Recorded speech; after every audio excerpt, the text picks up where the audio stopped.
ಕ್ರಿಸ್ತನಲ್ಲಿ ಪ್ರೀತಿಯುಳ್ಳ ದೇವರ ಮಕ್ಕಳೇ, ನಿಮ್ಮೆಲ್ಲರಿಗೂ ಯೇಸು ಕ್ರಿಸ್ತನ ಶ್ರೇಷ್ಠವಾದ ನಾಮದಲ್ಲಿ ವಂದನೆಗಳು.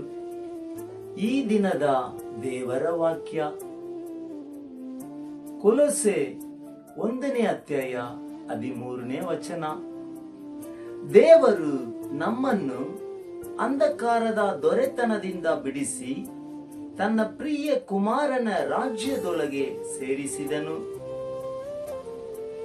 ಇಲ್ಲಿ 2 ರಾಜ್ಯಗಳಿವೆ.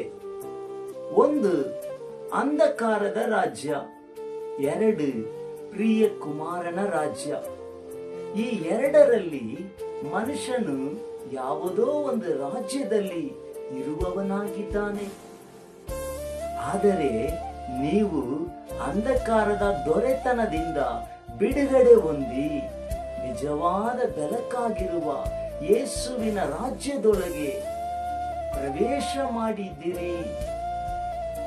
ಅಂಧಕಾರದ ರಾಜ್ಯವೆಂದರೆ ಯಾವಾಗಲೂ ಮತ್ತೊಬ್ಬರಿಗೆ ಕೇಡನ್ನೇ ಬಯಸುವುದು.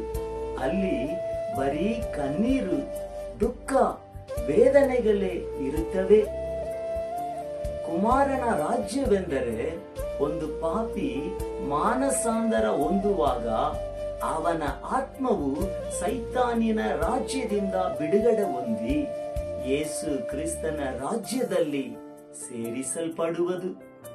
ಹಾಗಾಗಿ ನೀವು ದೇವ ಜನರ ಬಾಧ್ಯತೆಯಲ್ಲಿ ಪಾಲುಗಾರರಾಗಿದ್ದೀರಿ. ಆದ ಕಾರಣ ಪ್ರಿಯ ಕುಮಾರನ ರಾಜ್ಯದಲ್ಲಿ ಸಂತೋಷವಾಗಿರಿ. ದೇವರು ನಿಮ್ಮನ್ನು ಆಶೀರ್ವದಿಸಲಿ. God bless you. ಆಮೆನ್.